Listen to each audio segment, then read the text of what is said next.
Abdullah bin Mas'ud radhiyallahu anhu amesimulia kuwa Rasulullah sallallahu alaihi wasallam amesema, je, ni kujulisheni kuhusu mtu ambaye ameharamishiwa moto na kwake moto umeharamishwa? Ni kila ambaye yuko karibu na watu, mpole na mwenye huruma. Hadithi hii inaonyesha kuwa mtu kama huyo huchanganyika na watu kwa wingi na anazungumza nao kwa upole, na kwa sababu ya sifa zake watu pia wanakutana naye kwa mapenzi na bila ya masharti.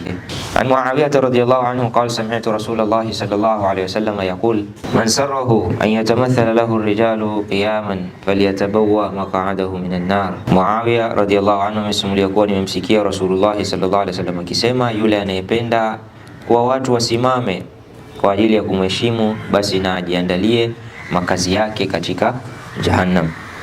Adhabu hii hutokea katika hali ambapo mtu fulani anataka kwa watu wasimame kwa ajili yake kwa heshima, lakini kama watu wanasimama kutokana na mapenzi yao na hiari na shauku yao kwa mtu fulani, basi hilo linaruhusiwa. Kama mtu yeye mwenyewe anataka watu wasimame kwa kumheshimu na kumtukuza, huyo ndo anaingia katika hatia hiyo.